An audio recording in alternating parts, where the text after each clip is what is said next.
सम्मानित हमारे प्रधान प्रवीण जी, भाई मनोज जी, भाई प्रमोद जी और हमारे जिले के मुखिया कृषि विभाग के डीडी साहब और डॉक्टर संदीप जी, डॉक्टर साहब और समस्त मंच, सबका सम्मान करते हुए सामने जो हमारे किसान भाई हैं उन सबको नमन प्रणाम करते हुए,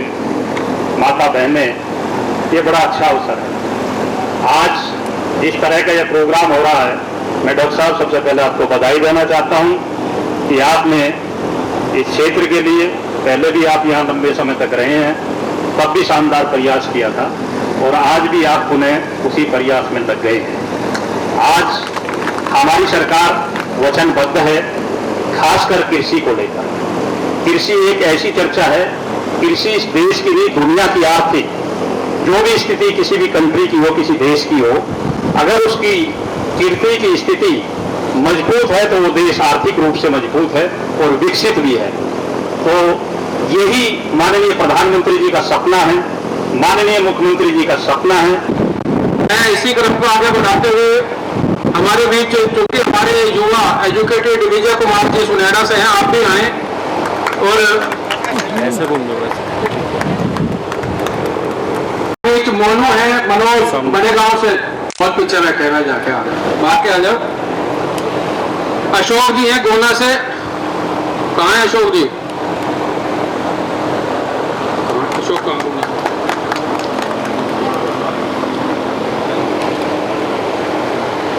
मोनू है जी गोना, अशोक है जी गोना से जी।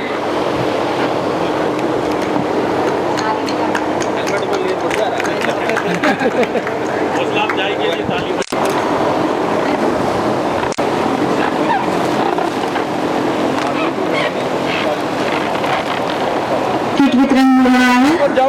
अभी किसी को भी पंडाल छोड़ के नहीं जाना है, कार्यक्रम बाकी है। सभी से अनुरोध है, जैसा सहयोग आप देते रहें। समझी एवं वर्तमान प्रभारी डॉक्टर संदीप चौधरी जी, कृषि विज्ञान केंद्र के वैज्ञानिक डॉक्टर अमित चौधरी जी, कृषि विज्ञान केंद्र की ही डॉक्टर सरिता जोशी जी, डॉक्टर नेगी जी, मेरे सहयोगी जिला गन्ना अधिकारी डॉक्टर अनिल कुमार भारती जी, मेरे सहयोगी जिला उद्यान अधिकारी श्री दिनेश कुमार अरुण जी, सुदूर क्षेत्रों से है किसान भाइयों, विभिन्न विभागों के कर्मचारीगण एवं पंडाल पर उपस्थित जो सुंदर पंडाल यहाँ लगाए गए हैं सभी कर्मचारीगण, लगातार गोष्ठियों के माध्यम से एवं दिनांक 24 से लेकर और 1 तारीख तक चलने वाले विभिन्न कार्यक्रमों में कल प्राकृतिक खेती पर एक कार्यक्रम आयोजित किया गया था, जिसमें माननीय प्रधानमंत्री जी ने दिनांक 24 को जम्मू कश्मीर के एक ग्राम सभा से उद्बोधन दिया था, जिसमें सभी ग्राम सभाओं में चलने वाली गोष्ठियों का लाइव उसका सजीव प्रसारण उसका दिखाया गया था। कृषि मेले के आयोजन पर मंच पर उपस्थित हमारे डॉक्टर संदीप चौधरी जो है, हमारे कृषि विज्ञान के केंद्र के प्रभारी हैं, आदरणीय हमारे जिला उद्यान अधिकारी जो है दिनेश अरुण जी, हमारे डीडी एग्रीकल्चर श्रीमान प्रभात कुमार जी, जिला गन्ना अधिकारी, आप लोगों के बीच में रहते हैं और इनका कार्य भी आप लोगों ने देखा है, काफी समय से आप लोगों के बीच में है। डॉक्टर अनिल भारती जी,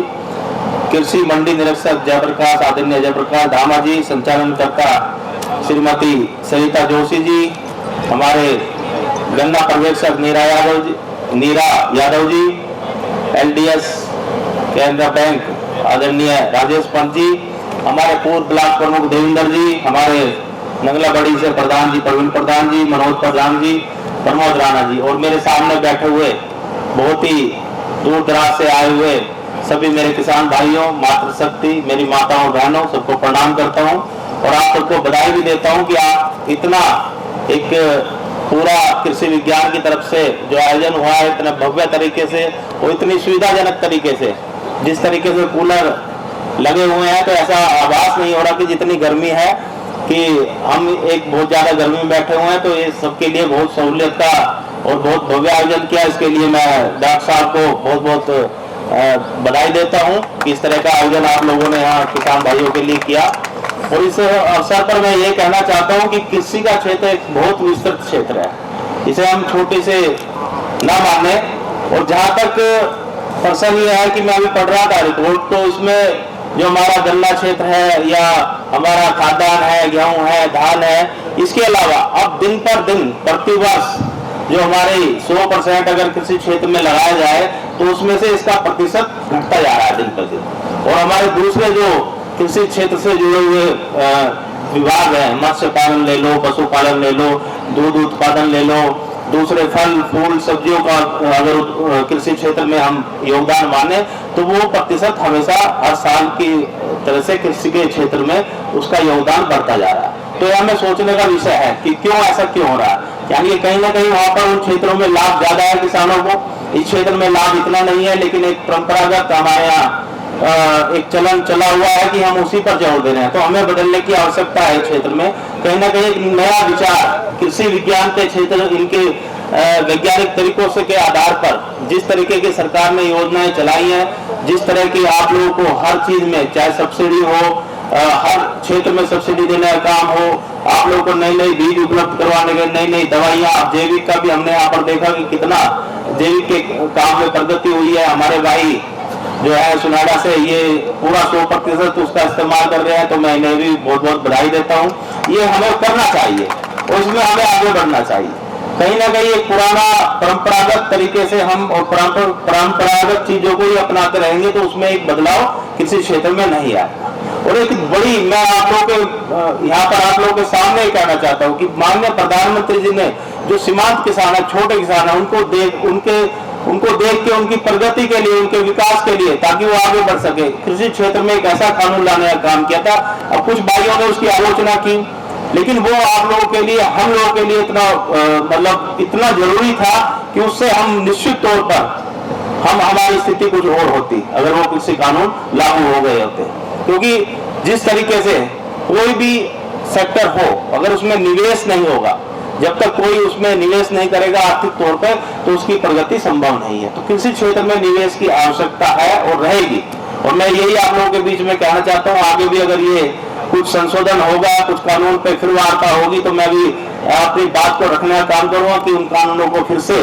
लागू करने का काम किया जाए। और आज मैं कहना चाहता हूँ कि मैं तो आप लोगों के बीच में निरंतर काम करता रहता हूँ, लेकिन समय समय पर जब भी आवश्यकता पड़ती है एक दृष्टिकोण रखने की, एक सोच रखने की किसान के प्रति, वो रखने का काम किया। पिछले मैं अपने कार्यकाल की बात करूं, 2 बिंदु की बात थी, 2 चीजें मेरे संज्ञान में आई। एक तो जो हमारे ये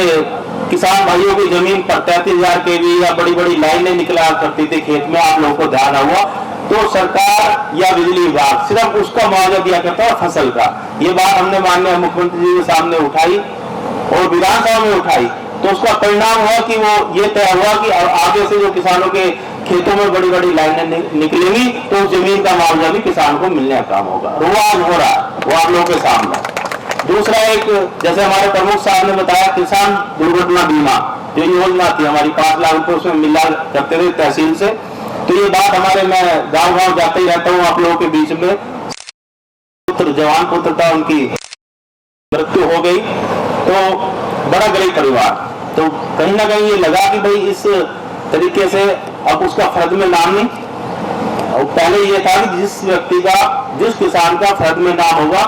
उसी को वो लाभ मिलेगा। लेकिन मैंने माननीय मुख्यमंत्री जी को ये प्रस्ताव दिया, उन्होंने प्रभात कुमार जी हमारे जो कमिश्नर थे या फिर वो प्रमुख सचिव बन गए, उनसे बात की, तो भाई वो दामा जी से बात करो और इस पर बैठ के एक तैयारी करो। तो उन्होंने वो तैयारी करी, 3 महीने 4 महीने में लगी। उसका परिणाम ये रहा कि मुख्यमंत्री जी ने ये हो चुका है, ये आदमी है कि अब जो हमारे परिवार में, किसान परिवार में अगर कोई घर में बेटा है वो किसानी से संबंधित है, अगर वो कोई नौकरी नहीं कर रहा तो उसे भी दुर्घटना बीमे का लाभ मिलेगा, जो बटाईदार है उसे भी दुर्घटना बीमे का लाभ मिलेगा। अब मुझे यहाँ पे मालूम हुआ आके कि हमारे दामा जी कह रहे कि भाई मंडी में ये सुविधा नहीं है, तो मैं आप लोगों के बीच में कह के जा रहा हूँ कि अब की बार मैं लखनऊ जाऊंगा तो ये बात रखूंगा कि मंडी में भी यही व्यवस्था लागू हो जो तहसील में लागू है। तो इस तरह के कार्यों को हम निरंतर चिंतन करते रहते हैं, मनन करते रहते हैं कि अपने किसान भाइयों का किस तरीके से हित हो और उनके हित में हम निरंतर काम करते रहें। और मैं चुनाव के बाद पहली बार आपके समक्ष आया हूँ, उपस्थित हुआ हूँ, तो मैं उसकी भी आप लोगों को बहुत बहुत धन्यवाद करना चाहता हूं कि आपने मुझे दोबारा अपनी सेवा करने का अवसर दिया सब लोगों ने, उसके लिए मैं आप सबका बहुत बहुत धन्यवाद और आभार प्रकट करना चाहता हूं। तो मेरे से जो भी हो संबंधित कृषि क्षेत्र में या अन्य दूसरे क्षेत्र में जो भी सहयोग मेरे लेवल का होगा, आप मेरे से वार्ता कर सकते हैं, मेरे से मिल सकते हैं, बहुत सुलभ उपलब्ध है और आप लोगों के बीच में आता जाता रहता हूँ, कोई किसी प्रकार की कठिनाई नहीं है। लेकिन जो कृषि विज्ञान के अनुसार जो जो चीजें आए उन्हें हम गंभीरता से उनका विस्तार से प्रचार और प्रसार करने का भी काम करें। जो हमारे भाई अन्य किसान भाई हैं जो समझ नहीं पा रहे चीजों को, वो भी समझे। जैविक का इसमें बहुत बड़ा योगदान है, जैविक खेती की तरफ हमें जाना चाहिए। आप लोगों ने गांव में देखो कितनी बुरी स्थिति है, एक गांव में हर किसी गांव में आप चले जाओ 8-10 मरीज कैंसर से पीड़ित हैं, हार्ट अटैक, जवान बच्चों को हार्ट फेलियर हो रहे हैं। तो कहीं ना कहीं ये कारण है पेस्टिसाइड जो जितना यूज हम कर रहे हैं किसान में खेती में, तो उसका कहीं ना कहीं साइड इफेक्ट आ रहे हैं। ये नहीं है पानी भी मैंने देखा है, एक गांव पड़ता है हमारा प्रमुख साहब ये जो है बैरापुर। अब बैरापुर में ना तो नदी इधर है ना कहीं दूर तक है, तो वो पानी खराब होने का मतलब नहीं है। लेकिन आज भी बैरापुर में 8 मरीज है कैंसर के पीड़ित आज फिलहाल की स्थिति में, और मृत्यु तो कितनों की हो चुकी। तो हमें कहीं ना कहीं ये सुधार लाना पड़ेगा। और मैं तो कहता हूँ भाई किसान भाइयों से मैं कहता हूँ अपनी 1 बीघा जमीन, थोड़ा कष्ट होगा, देखो हम तो किसान है, मेहनती हैं, लेकिन अब कहीं ना कहीं हम बचने लगे, हम मेहनत करने से कतराने लगे, ये बात है हकीकत में। आज गाँव में क्या स्थिति आ रही है, आज हम गाँव में भी दूध मोल का लेके पी रहे हैं, छाय भी खरीद रहे हैं रेडी के से। तो ये एक तो किसान पाएंगे, तो गाँव में रहने का फायदा क्या। तो हम अगर अपना 1 बीघे में भी सब्जियों का उत्पादन करें, सब्जी की किट इतनी अच्छी ऊषा से आई है, वो बट रही है, तो अगर हम उसका 1 बीघे में भी अगर अपनी सब्जी लगा लें और जैविक तरीके से उसका उत्पादन करें और उसे घर के यूज में लें, तो हमें कितनी बीमारियों से छुटकारा मिलेगा, हमारी आने वाली नस्लें उससे कितना हमारा बचाव होगा, अस्पताल में जाने से खर्चा बचेगा, हमारे आगे भविष्य में जो भी हमें पीड़ाएं करना है उससे बचेगी। तो मेरा अनुरोध है आप लोगों से कि इतना कष्ट करें कि 1 बीघे में कहते हैं जानवर आ जाते हैं, जानवर छोड़ते नहीं। अरे भैया कोई तो इंतजाम होगा, तारबंदी कर लो, कुछ करके उसे करो। अब बड़े बड़े लोग जिन्हें फर्स्ट कैटेगरी में रईस लोग कहते हैं, सब अपने फार्म पे ऑर्गेनिक खेती कर रहे हैं, ऑर्गेनिक सब्जियां और ऑर्गेनिक फूड ये सब खाने का काम कर रहे हैं। तो क्या आपका अधिकार नहीं है, आप तो अन्नदाता हो, आप तो किसान हो, आपका अधिकार नहीं है कि आप स्वस्थ रहो या आपके बच्चे स्वस्थ रहे आगे बढ़े, तो आप करो उस चीज को। निश्चित तौर पर 1 बीघा अपना खेत में इतनी सब्जियां हो जाती है, 500 गज में इतनी सब्जियां हो जाती है, खाई भी नहीं जाती है एक परिवार पर। तो ये निश्चित तौर पर करना चाहिए। और मैं डॉक्टर साहब से, अपने डीडी साहब से भी और उनसे करूंगा कि भाई सब किसान भाइयों को ये जो सब्जी की किट आपने दी है बीज की, तो ये सबको उपलब्ध कराया आप।